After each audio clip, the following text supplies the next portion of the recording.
Je l'ai déjà dit en d'autres termes, la peinture est au plus proche de nous, en ce sens qu'elle ne cesse de nous avertir. Toute apparence n'est qu'une illusion. Et nous lui prêtons une oreille d'autant plus attentive que la peinture est par essence muette. Pourtant, elle nous interroge. L'absence ne serait-elle pas une forme de la présence? Ce que je montre est-il vraiment ce que je donne à voir? Ou bien n'est-ce pas plutôt ce que je dissimule?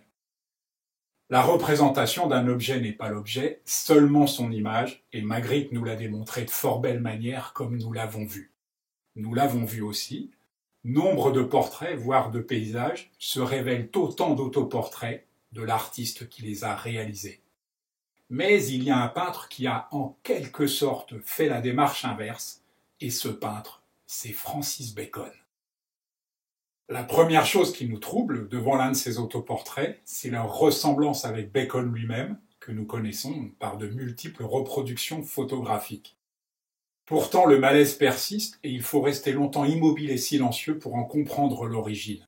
Ce n'est pas le peintre que nous contemplons, c'est nous-mêmes. Pas de doute, la physionomie qu'il nous montre est bien la sienne, cette chair est la sienne comme ses coups de pinceau sont les siens. Mais c'est une image brouillée et fantomatique de nous-mêmes que le peintre nous renvoie en miroir. Par le biais de ses autoportraits mouvants et contorsionnés, il brosse de nous comme des portraits spéculatifs dans lesquels nous pouvons entrevoir notre avenir.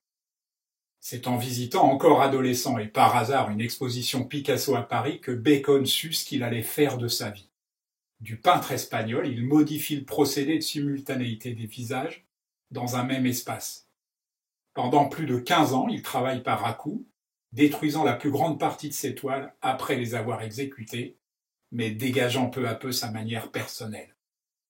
Beaucoup de ses tableaux sont inspirés de photographies insolites de personnages, figés dans des attitudes étranges ou déformés par des effets de lumière.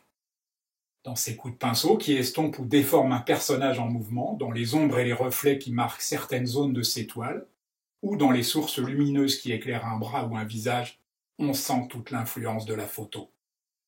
Alors que l'art abstrait semble avoir rejeté le corps humain, il en fait le centre de son œuvre, tentant de lui arracher ses derniers secrets.